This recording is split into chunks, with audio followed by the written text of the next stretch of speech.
Bonjour. Je voulais vous parler un petit peu de la publication que Charles a faite et essayer d'apporter une petite contribution à ça. Donc là, on se retrouve avec le graphe et le canal haussier Stoxx 600. Et donc la question de Charles, c'est à quel moment et comment on pourrait, et quel signal technique surtout on pourrait avoir au niveau du décrochage ici ou éventuellement de l'arrivée ici ou passer en dessous ou passer au-dessus d'ailleurs. Dans, dans les hypothèses, tout est possible. Euh, L'autre aspect, donc à côté de la semaine, c'est le côté, donc il a prévu moins 20% hein, entre les deux bandes, ce qui est quand même intéressant, mais sur un délai long, hebdomadaire. Et sur le côté mensuel qu'on voit ici, bon, c'est comparable. Rien de particulier à dire sur ces traces qui sont parfaites. Je passe sur MACD, MACD, RSI et sur les volumes aussi. Ce qui me manque un petit peu, ça serait effectivement un aspect, si vous voulez, plus graphe jour. Voilà, et donc je vais essayer de vous parler un petit peu de ma façon de voir. Voilà, donc moi je vous montre mon stock 600 mois. Voilà. Donc comment fonctionne mon stock 600 mois? Eh ben, moi je le regarde si vous voulez en mode avec des petits indicateurs qui sont ce que j'appelle des absorptions, ou des rejets, des absorptions-rejets ou des divergences, des choses comme ça. Voilà. Donc on voit bien que c'est assez parlant quand on regarde sur une courbe beaucoup plus longue. On voit quand même des choses assez intéressantes. Bon, on va pas aller en 2001, mais on peut regarder par exemple cette tranche ici. Bon, effectivement, déjà en mois, ce qu'on voit, c'est un éloignement des prix par rapport aux moyennes mobiles. Donc, effectivement, la remarque de Charles est tout à fait judicieuse. Et à quel moment on risque d'avoir une bascule. Et on voit quand même qu'on a, de mon point de vue, des signaux d'alerte. Les signaux d'alerte, c'est ici, pour moi, ça signifie que ça va descendre. Ici, pour moi, ça signifie que ça va monter. Ici, ça signifie que ça va descendre, etc. Ici, ça va monter. Ici, ça va descendre. Ici, ça va monter. Là, c'est incertain. D'ailleurs, vous voyez, il se passe rien. Ici, plus bas, oui, ok. Mais ce qui est quand même étonnant, c'est qu'en mode mois, eh ben, pour l'instant, j'ai rien. C'est-à-dire que j'ai des prix qui oscillent sur la Bollinger qui monte. J'ai la MM20 qui tient relativement, sauf ici où on a eu un problème, mais ça a été compensé immédiatement. Et puis j'ai deux petites alertes, ici, là, de dépassement, effectivement. On appelle ça un wick ratio, c'est-à-dire des mèches qui sont relativement importantes, qui sortent de la Bollinger, qui réintègrent. Voilà, ça c'est pour le mode. Donc sur le mode moi je vois rien d'inquiétant. Voilà, je me dis ça monte et pourquoi ça continuerait pas à monter, quitte à casser. Effectivement, d'ailleurs ici, pour l'instant, on a cassé. Hein. Si on trace la mèche du haut ici, celle-là, on a fait une micro-descente et c'est reparti tout de suite. Hein. On a fait cette mèche rouge là, et paf, trois vertes. Donc sur le plan mensuel, c'est haussier, point barre. Sur le plan hebdomadaire, eh ben, c'est un grossissement de la situation et on est un peu dans la même chose. C'est-à-dire que bon, je vous enlève vous pouvez enlever les rouges et les verts là, qui me permettent d'aller plus vite dans mes analyses. Mais vous voyez bien ici, voilà, limité ici, vous voyez bien qu'ici on a une bougie de break. On break les prix. Donc on est haussier. On confirme la hausse. Voilà. On a eu une alerte ici, on a bon, d'autres éléments que j'utilise ici, un peu d'alerte ici, donc au mois de novembre, ici. Voilà. On a eu le sujet des taxes de Monsieur Trump ici, et ça, c'est l'Iran. C'est clair, net et précis.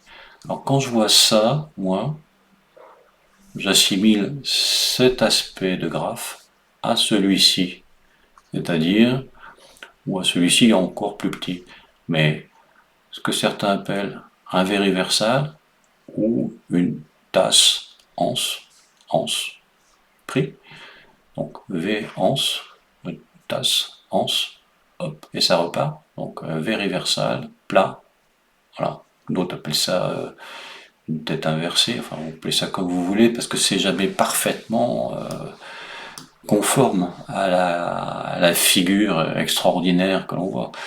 Et encore une fois, que ce soit les figures ou les indicateurs, ça m'intéresse assez peu. Moi, ce qui m'intéresse, c'est les acheteurs et les vendeurs. Le reste, j'en tiens pas trop compte. Et puis on va la regarder donc en mode jour. Bah, en mode jour, on se retrouve avec le plat ici, avec une alerte ici. Là, on voit bien. Alerte, alerte, alerte. Loom. Donc ça, on savait. Ici, des petits signes, quelque chose d'assez puissant, pour finalement arriver effectivement à un retournement. On se trompe pas beaucoup quand on utilise ces indicateurs. Donc voilà, la guerre en Iran. Là on voit bien que... Alors, en mode jour, si on considère que un courbe, on va faire quelques traces pour confirmer ce qu'on dit. Si on dit que ça c'était une résistance qui est devenue support, on voit qu'ici on a un sujet. Ok, très bien. Si on reprend un peu...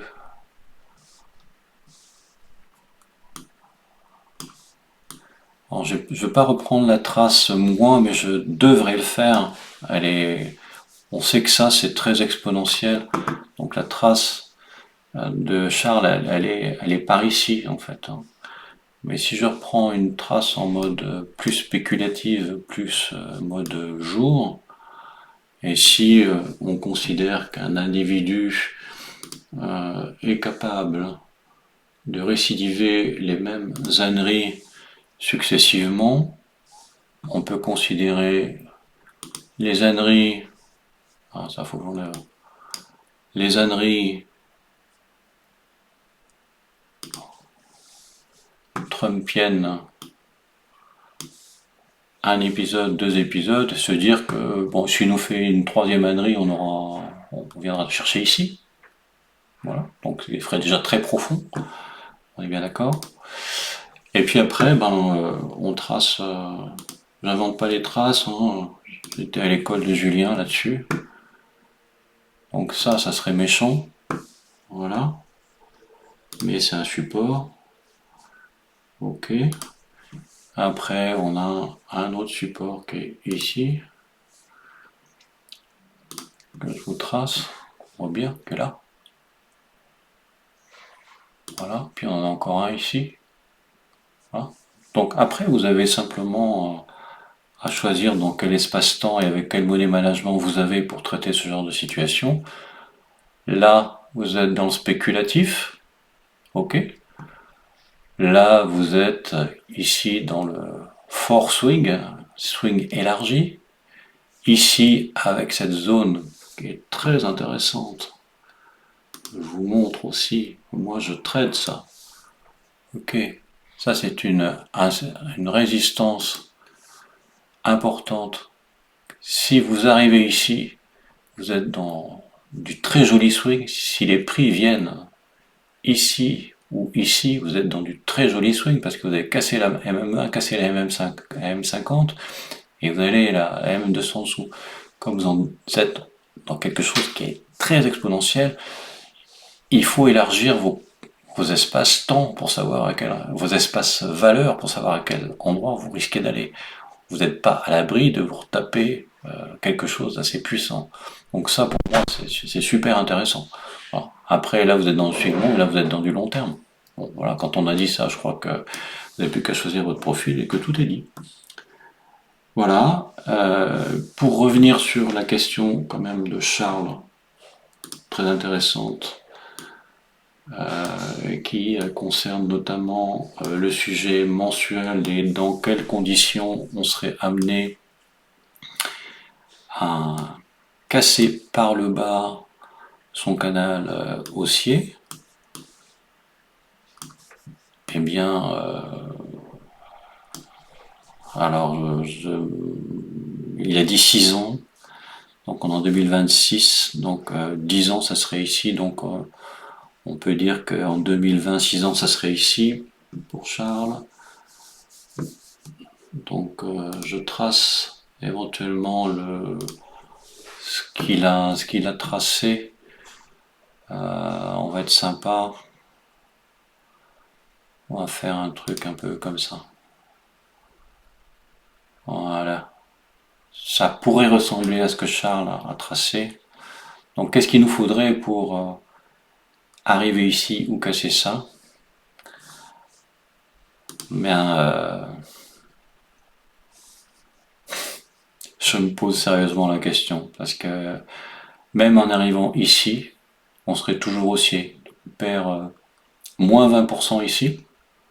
Il faut qu'on perde encore plus pour arriver sur quelque chose de vraiment pour revenir dans ce range quoi. Donc pour moi, je vois pas ce qui pourrait casser. Je vois mal ce qui pourrait casser ça et je vois encore beaucoup plus mal ce qui pourrait casser ça. Mais en trading, tout est possible.